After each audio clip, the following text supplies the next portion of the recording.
सब पर भारी पड़ रहा है और झूठों का बुर्का पाड़ा जा रहा है। बीजेपी की ओर से कहा जा रहा है कि लागा चुनरी में दाग छिपाऊं कैसे, ईडी के सामने जाऊं कैसे।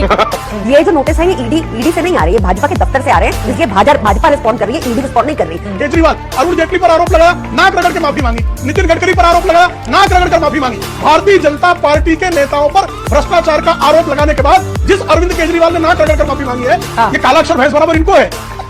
मोदी जी किसी से डरते हैं तो वो अरविंद केजरीवाल जी से डरते हैं, क्योंकि वो उनकी नीतियों का मुकाबला नहीं कर सकते।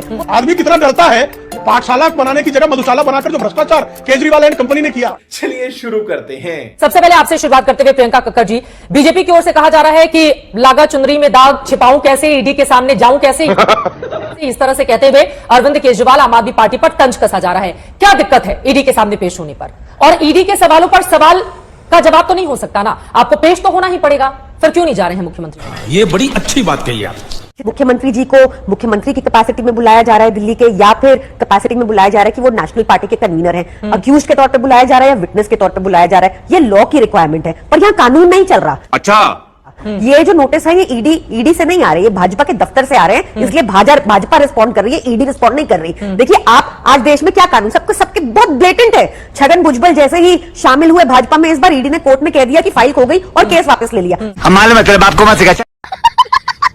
अभी 40,000 करोड़ का कोविड में घोटाला किया, भाजपा के एक एमएलए बता रहे हैं कर्नाटका में, वहां ईडी नहीं जा रही, क्योंकि ये सब भाजपा द्वारा प्रायोजित है, सब भाजपा मैनेज कर रही है। हम भाजपा ही थोड़ी है कि कानून को अपने आप को कानून से ऊपर माने, हम पूरा पालन करने को तैयार है। और वैसे भी आपको बता दूं, कानून में ये प्रोविजन भी है कि एक एजेंट द्वारा हमारे वकील जाके भी रिप्रेजेंट कर सकते हैं, उसमें कोई दिक्कत नहीं है। आप ईडी को बोलिए ऐसी बात है तो सारे क्वेश्चनर भेज दीजिए। लेकिन एक बार नहीं ना, कई बार समन भेजे जाने के बावजूद अगर मुख्यमंत्री नहीं जा रहे हैं तो बीजेपी कह रही है कि दाल ही काला नहीं है, पूरी की पूरी दाल काली नजर आ रही है। भाजपाइयों की बात इन्होंने 1.5 ईयर लगा दिया। एक चवन्नी की रिकवरी, चाहे संजय सिंह जी हो, चाहे मनीष सिसोदिया जी हो, चाहे सत्येंद्र जैन जी हो, कहीं नहीं मिली। आप देखिए 500 हमारे ऊपर रेडे हुई होंगी, 500 से ज्यादा, कहीं कोई चवन्नी नहीं मिली। ये बार बार यूएपीए पीएमएलए ऐसे कानूनों का दुरुपयोग कर रहे हैं जिसमें बेल मिलना बहुत मुश्किल है, बिना एविडेंस के आपको सालों साल जेल के पीछे रखा जा सकता है। यही दुरुपयोग भाजपा करी जा रही है। अभी बता दे भाई, अभी बता दे। ठीक है प्रेम शुक्ला जी, इसका जवाब दीजिए। और इन लोगों का यह कहना है कि दरअसल ये ईडी की कार्रवाई नहीं है, पूरी तरह से भारतीय जनता पार्टी का ये रचा हुआ षड्यंत्र है मुख्यमंत्री अरविंद केजरीवाल। इनकी लोकसभा की तैयारी चल रही है। नहीं, ये तो बड़ी इनकी मेहरबानी है कि ये सर्वोच्च न्यायालय को भाजपा का कार्यालय नहीं कर रहे हैं। जिस सर्वोच्च न्यायालय ने स्पष्टता से कहा है कि इनके उप मुख्यमंत्री श्रीमान मनीष सिसोदिया जो हैं, उनके मामले में मनी ट्रेल स्पष्ट तौर पर दिखाई दे रहा है। ये सुप्रीम कोर्ट के ऑर्डर में मेंशन्ड है। दूसरी तरफ जो है संजय सिंह के मामले में कोर्ट ने कहा है कि उन्होंने जो रिश्वत ली है वो रिश्वत, देखिए अब ये मेरे बीच में मैं इनको सुन रहा था ना धैर्य से, अभद्रता क्यों कर रहे हैं आम आदमी, आपराधिक और अराजक पार्टी के लोग इतने व्यग्र क्यों हो जा रहे हैं भाई? हाँ ठीक है, एक एक करके अपनी बात रखेंगे। बोलिए प्रेम शुक्ला जी। आपके लगातार अभद्र वाक्यों को भी सुना मैंने जी। तो सर्वोच्च न्यायालय को भी ये भारतीय जनता पार्टी का कार्यालय कह दे तो किसी को आश्चर्य नहीं होना चाहिए, क्योंकि सारे जो है संस्थानों को बदनाम करना और लगातार भ्रष्टाचार करना। भाई संजय सिंह के मामले में भी अदालत ने उनकी बेल को खारिज करते हुए यह कहा कि उन्होंने जो रिश्वत ली उसकी राशि जाती हुई स्पष्ट तौर पर दिखाई दे रही है। और इनका जो सत्येंद्र जैन के मामले में भी साफ तौर पर अदालतों ने इसी तरह के ऑब्जर्वेशन पास किए थे। अरविंद केजरीवाल ने शराब घोटाले में जो निर्णय लिया वो किसके रूप में लिया? आम आदमी पार्टी के संयोजक के रूप में लिया कि दिल्ली के मुख्यमंत्री के रूप में लिया? बारंबार भारतीय जनता पार्टी पर आरोप लगाते हैं। चूंकि चोर जब पकड़ा जाता है तो वो पुलिस को ही चोर कहने की कोशिश करता है कि पुलिस गलत तरीके से पकड़ रही है। तो इनका एक चोर पकड़ा गया सत्येंद्र जैन, और जेल में रहते हुए जो कल तक कहते थे कि आरोप लगते ही व्यक्ति को त्याग पत्र देना चाहिए, उन चोरों के गिरोह ने यह कहा कि जब इनका डॉक्टर सत्येंद्र जैन जेल में बैठा रहा तो जेल में बैठाकर भी उसको जेल मंत्री बनाए रखा। एक रेपिस्ट को थेरेपिस्ट बताते रहे। उसके बाद कहा मनीष सिसोदिया के मामले में कुछ नहीं मिलने वाला, सुप्रीम कोर्ट तक कह रहा है कि साहब मनी ट्रेल है। फिर कहा कि संजय सिंह जो है वो स्वतंत्रता सेनानियों की तरह निकले, उनके मामले में भी कोर्ट मान रहा है कि भाई पैसे का लेन देन साफ तौर पर दिखाई दे रहा है। ठीक है। हाँ, ईडी सोर्सेज ने जो बड़ी जानकारी दी है उसी का हवाला वो दे रहे हैं कि आईआरएस अधिकारी भी रह चुके हैं अरविंद केजरीवाल। क्या उनको नहीं पता है कि ईडी जब समन करती है तो पूछताछ के लिए कैसे बुलाती है? और फिर कर नहीं तो डर किस बात का? प्रियंका कक्कड़। चित्रा जी, डर की बात ही नहीं है। चित्रा जी, इनकी मंशा है शुरू से ही अरविंद केजरीवाल जी को लोकसभा से पहले अरेस्ट करने की। आपको याद होगा भाजपा के ही एक वरिष्ठ नेता और पूर्व राज्यपाल ने बड़ी स्पष्टता से कहा था कि अगर मोदी जी किसी से डरते हैं तो वो अरविंद केजरीवाल जी से डरते हैं, क्योंकि वो उनकी नीतियों का मुकाबला नहीं कर सकते। वो नहीं दे सकते दिल्ली मॉडल जैसा मॉडल पूरे देश में। आज तक इनके राज्यों में 24 घंटा बिजली तक नहीं आती। ये हालत है भाजपा में, सारे लॉसेज में है इनके स्टेट। जहां तक इनको पता है कि समन पे ये होना चाहिए, वो होना चाहिए। सारे समन तो भाजपा दफ्तर में ही बन रहे हैं, इनको बोलिए समन ठीक करके भेज दें, हम चले जाएंगे। आप क्वेश्चनर भेज दीजिए, क्वेश्चनर को सार्वजनिक कर दीजिए, हम ओपन डिबेट भी कर लेंगे, हम लिखित में भेज देंगे। आपको ऐसा क्यों है कि भाजपा दफ्तर, ईडी दफ्तर में ही जाके अरविंद केजरीवाल जी जवाब दे? ऐसी क्या आपकी रिक्वायरमेंट है? और इतनी रिक्वायरमेंट है भी, आप बुलाना चाहते हैं, आप ठीक कर दीजिए। मुझे इनसे जवाब पूछना है, अभी भी इन्होंने जवाब नहीं दिया। छगन भुजबल भाजपा में आते ही ऐसा क्यों हुआ कि ईडी ने कोर्ट में बोला कि फाइल खो गई और सारे केस ड्रॉप हो गए? मुझे इस पर्टिकुलर सवाल पूछना इनसे है। इनको लॉ कानून की जानकारी थोड़ी कम है, तो मैं आपको फिर से कह रही हूं, बताइए ईडी ने कैसे बोला कोर्ट में कि फाइल खो गई छगन भुजबल की और हम केस वापस लेते हैं? बताइए प्रेम शुक्ला जी, एक ही क्वेश्चन है आपसे। पहले प्रेम शुक्ला जी इनके सवालों पर जवाब दीजिए आप। एक क्वेश्चन। देखिए, प्रवर्तन निदेशालय का उत्तर भारतीय जनता पार्टी का प्रवक्ता क्यों देगा? हाँ। ये काला अक्षर भैंस बराबर इनको है,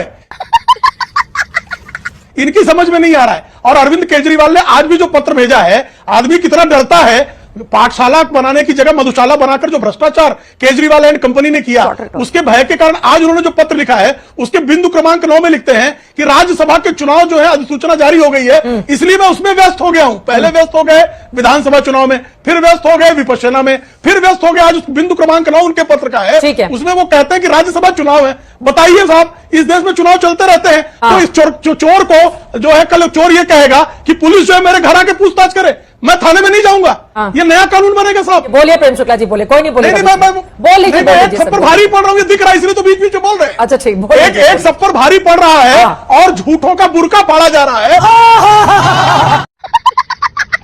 ऐसे बुरका पड़ने के कारण टकरा रहे हैं लोग, लगातार बीच में बोल रहे हैं। इनका धैर्य जो है, इनका धैर्य टूट रहा है। मैं प्रेम शुक्ला जी को बताना चाहता हूं, घर से 3 मई 2025 शाहीन जी की बात हो जाने दीजिए, जेम शाहीन जी की बात सुन लेते हैं। ठीक है,